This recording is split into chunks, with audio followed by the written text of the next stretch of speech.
sheriff department handle that? Yeah. Because the license plate readers or flock cameras, you were able to get that child's safety back home safe. Was the child out west or from out west? Yeah, yes, sir, I believe so. Yeah, and kind of, that's another example. So one of the things that they help us in is blue alerts, silver alerts, purple alerts. If you're going down the interstate these days, it's not foreign for anybody to see on the sign, red Toyota, this tag, looking for this child abducted in Tampa, Florida. Flocks that in reverse. So, right, that's a child's alert from Tampa where a child was kidnapped, and it puts out to the public all this information. Think about that in the way that the camera is doing the public's job in that circumstance, where it's looking for that. It just happens to be firmly placed and planted, and then, you know, it gives us the information through a secured AWS file. Excuse me, I'm Keith Davis, Chief of Police, and to try to answer your question a little more pinpointed, when I submitted budgetary items for the year, I placed that enough on that budget request to purchase these items for us. Once that was approved, I got with the city manager, and we had already signed up for a freebie ahead of time, but once the budget was approved, that's when we went ahead and made sure that we went forward and got the flock cameras installed. Does that answer your question? Yeah, yes, I remember $12,000 that was put aside in the budget for flock cameras. I did not bring it up, but for the public who wants input about the things, about their privacy, Yes. it would be, instead of doing it afterward, something that we should have done before, at least got their input. No, thank you. All right, questions, Ms. Robinson? No, that's all regarding the flock. Regarding the flock, but when we get stuff on our house. Yes, ma'am. Okay, moving on to city manager, item number 6. Marty brought up the fact that Huffman Gilmore property will be ready for the 4th of July for people to view from, so we're going to go right into council action on resolution 2026-01. We need a recommendation is we need to award the contract and then fill in the blank on the resolution of the contract. You got that, but the contract, the first one, is the one for the housing grant, and it was won by Thomas Howell Ferguson to the tune of $120,000 to manage the program for the CDBG housing grant. That's what we got. So the Thomas Howell Ferguson. council needs to approve that recommendation that it be awarded to that entity. How many? John, you've got how many? Yeah, there was 5 submitted. One of those that submitted, they pulled out at the last minute. They were the lowest bid, and they pulled out. And the next was Thomas Howell Ferguson. They were the second highest. Second lowest, yes, thank you. And they were our recommendation as the ones that scored.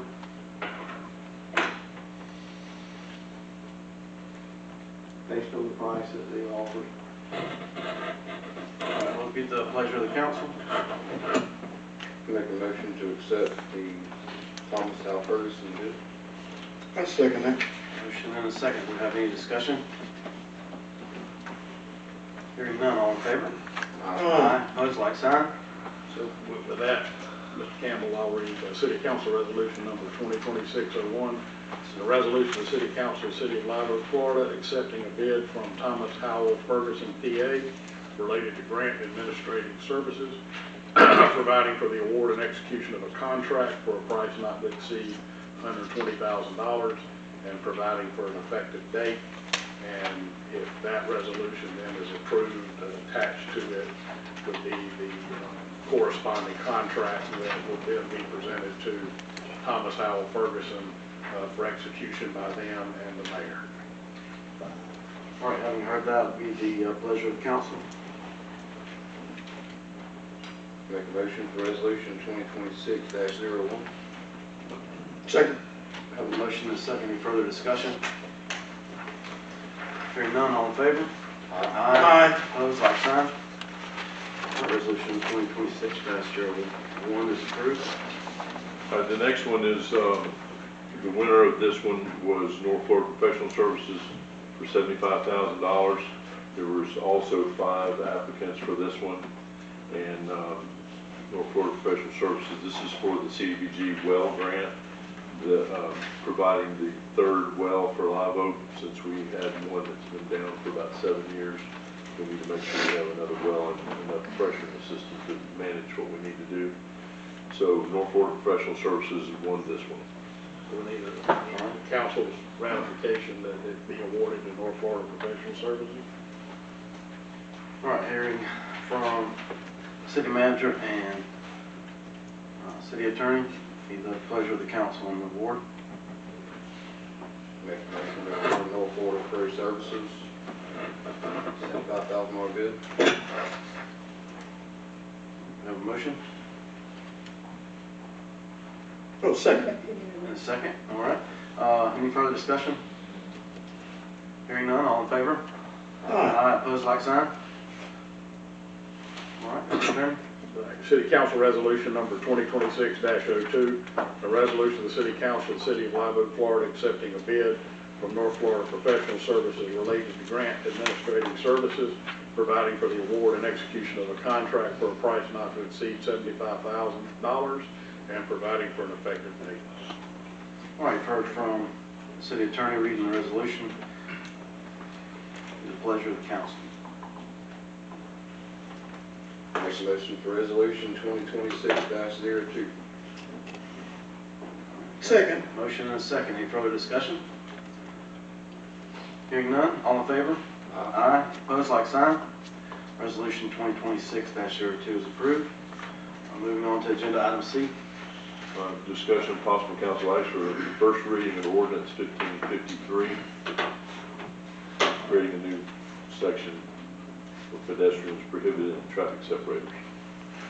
So City Council Ordinance number 1553, an ordinance of the City of Live Oak, Florida, creating a new section 26-135 titled Pedestrians Prohibited in Traffic Separators within Chapter 6 of the City Code of Ordinances, creating a civil citation penalty, providing a severability clause, providing a repealing clause, and providing for an effective date.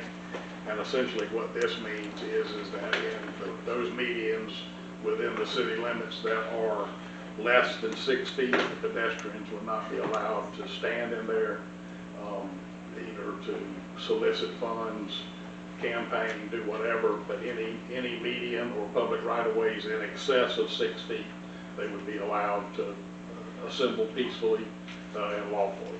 So this just keeps the pedestrians off the smaller width dividers, particularly at intersections, where they can come up and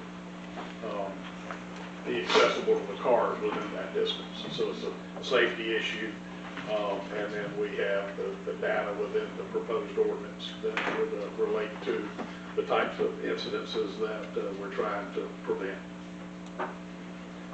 All right. Let me ask you a question. We need a motion and a second. We can have discussion. I'll make a motion for the first reading of ordinance 1553. Second. All right, I have a motion, second, now discussion. Questions? Mr. Attorney, you referring to, I see a lot of folks that be in these median going toward Walmart that are asking for money, organization, that's what you're referring to? Right, but this is limited to a specific width, the smaller 6-foot Right. dividers and not the larger right-of-ways. Okay. There may be other Florida statutes that would prohibit people from being on those other areas, but this only restricts down to the 6-foot median because they're so close to the vehicles that are traveling in those areas. And I think, let me look here, I think there's it's sort of a tiered system, so if someone's violating it, then they get a warning, and then thereafter, if they do it again, it'd be a $50 fine for each violation. So it's not an incarceration issue or anything of that nature. just a enforcement procedure or tool for the police department to make sure that people are safe within those smaller confines on the roadways. Did Lake City do something like that? I'm not sure if Lake City does, I know Newberry I does. know Lake City, I don't see there's many of them over there. Yeah. Questions or comments or discussion? All right, hearing none, all in favor? Aye. Opposed, like sign. First reading of ordinance 1553 is approved. Have some, before we actually discuss agenda item D, Ms. Williams, do you want to split your time 50-50 on the D and E? I just want to figure. Ma'am? Okay, go ahead.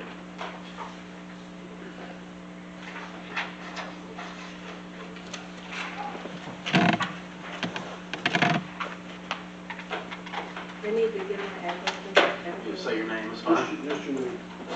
Hi, my name is Anita Williams, and I'd like to thank you all for allowing me to speak this evening. Actually, like the young man who spoke about the cameras and what Ms. Robinson said, what I'm going to talk about goes down to, I'd like to know how we got here. So I know the finance director's gone. You say you had an audit and it was a clean audit.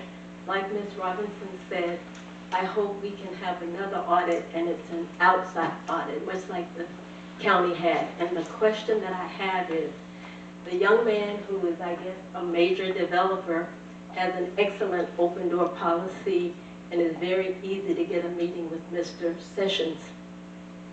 So there's an issue from a couple of years ago I've been trying to get closure on for people calling me about it. There was a meeting that a family got up and spoke, and they had been given $60,000+ after a flood to repair their house completely after the flood. Now, I feel sorry for them. Hundreds, if not thousands of people in this area 2 years ago was affected by a horrible storm. But my issue is, I have been asking and asking, and the reason I'm asking now is, before you approve Mr. Sessions, him, if what they said was true, taking the $60,000+ without coming before the public hearing and the city council to help that family is against the law. And for him to have done it without your permission at first, that's on him. For him to have done it and we can't get any accountability on if he's going to pay it back or what's going to happen, it's on you and the attorney. So, and then in that conversation, I've asked Mr. Gill to pull the meeting. If I can remember correctly, after all was said and done, it was not a city issue. If I'm remembering correctly, their problem was a DOT issue, period. So the reason I want an audit, and people who are calling me, I wish these people would come speak. They can speak just like me. But my brother is a very high-ranking person in the military. And I'll tell you what he says to me. We say, if one got in, 10 got in. Do your job. So my question is, if you were okay, and if this is true, that you gave $60,000+ of your tax-paying dollars to a family that needed help, I know there's people in here who were affected by the flood. Without us knowing it, is there anything else that we need to know that needs to be looked at on this audit?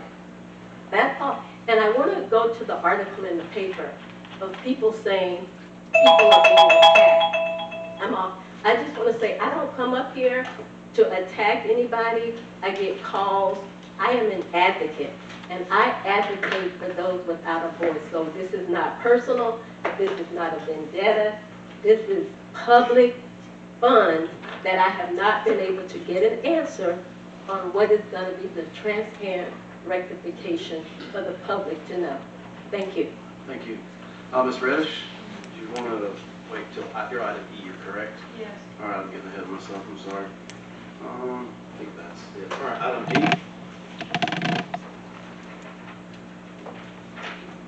Mr. Sessions, item D. Yeah. Item D, we brought someone in highly credentialed in February this last year to sit and work with Joanne Luther, who just recently retired on the 19th of December. And through that time, Tammy Gerard, who's the person we brought in to sit with Miss Luther and learn, and she went through the complete audit with her. She went through all the FEMA things that we had to go through. We reached out pretty much worldwide. Miss Vanessa asked us to go do a wider search than we did. Almost every single person that we interviewed of the 8 were from Indeed that responded back to us. We interviewed them last week, and none of them had the credentials that Ms. Gerard has.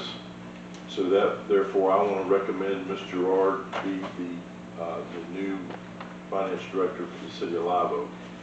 If anybody wants to discuss the interviews with us, me and George Curtis and Yolanda Tanksley did the interviews, and you know, some of the applicants were pretty strong applicants. They just didn't have the background or the credentials. One of them, I just got a name and high school diploma was one of the applicants, so we kicked that one out. But we had quite a few that we listened to. We listened to every single one of them. But I really feel like with what Ms. Gerard has learned and her credentials, she'll be the best fit for the next financial director for the city of Live Oak. What are her credentials? All right, so do we want I don't have them with me right here to read off, but if you guys want to table this, and I'll send you all the credentials. It's in her resume. And so I don't have it with me at this point, but I can get everybody that information if you'd like to do that. If you come to my office, we could have already discussed all these things. So will be the pleasure of the council. I'm gonna make a motion that it be tabled until we see the credentials, what she brings to the table as to, and as compared to the other applicants. Okay. I second that. So we have a motion and a second. Time for discussion. I feel like this is where we go backwards once again, where we're kind of retracting for what we just said in the spirit of either we have faith in our city manager or we don't have faith in our city manager. We either have faith in what he's done and what's going to happen in the future in his judgment, or we don't. So, I mean, I understand that sometimes people, everybody's point of view, perspective, learning style, leadership style are all different. And I think that's important that we do recognize that. I feel like that we get into a point though sometimes where we are become hindrances as a council member and or a micromanager, seemingly almost out of our field. I'm not trying to point fingers at any particular person. I'm just saying that if we have faith in our city manager, if we have faith in his processes, then you know, these things could be avoided here in front of. I'm not finished speaking. I'll give you your opportunity as well. Please forgive me. Yes, ma'am, I will. I promise I will. However, what I'm trying to say is that, like Mr. Sessions said, we could have discussed this with him personally, which I did. I can't speak for anybody else because sunshine rules. But you could have gone to him prior to this meeting to say, hey, what is item 6D? What are we thinking? Where are we going with this? And then maybe that if you had problems with the way it was being handled, that would have been the time to handle it. And then when we come for this public forum, when we come to make decisions, we're able to make decisions that are informed, each and every one of us. But yes, ma'am, I yield. Now, can I speak? Do I have? Okay. What I look for is a even playing field. Okay. He gets up here and he speaks about she was the most credentialed, but cannot tell me what her credentials are. I have them on the resume. Okay. So, I don't want to speak by not reading them, so. as compared to the other applicants, I would like to see. As you're saying, I could have come to Mr. Sessions. Mr. Sessions could have reached out to me. It goes both ways as well. okay? This is, we are the council here. Well, the way I see it, if I may speak, well, I don't want to interrupt you, but I had 8 interviews to do, and if y'all were interested in this, knowing it was coming up, you could at least call me and ask me, what do you think? Or can I come by and see all of the applications? They're all, I have them on my desk. I never knew, I didn't know you were interviewing or when you had cut it off or anything. And that's the problem that we have here, is a lack of communication going both ways. And I'm not trying to turn this into a circus, but it goes both ways. We have the lack of communication with this council and the city manager. That is where the problem is. Well, you know, I have a lot going on every single day, and I don't think that I need to report in every day to y'all. I mean, the last time I saw you was the Wednesday after the last meeting, last time we talked. There's others that I haven't seen at all. So, you know, I come to work every morning and do my job, and if you want to know something, come to me, because Mr. Sessions, I go to if I work go to- every day and do my job. I understand, I'm not saying you don't. What I'm getting at is, I'm doing my job in the city. So I would have to come to 5 of y'all to communicate because of the sunshine law.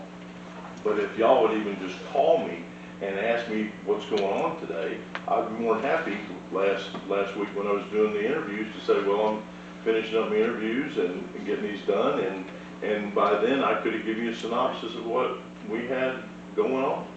And I used 2 different people to help me interview so that I didn't get the same thing. I used Mr. George Curtis for some of them, and Miss Yolanda Tanksy, who's sitting in as the HR person at this point, to be a witness also. So I did the best I could. I was just doing my job, trying to move the city forward. But did you inform? No, I didn't inform anybody. I wanted to announce it tonight because it happened. I was finished up on Friday, and you know, I just felt like it would be good to announce tonight, bring her name to you for recommendation.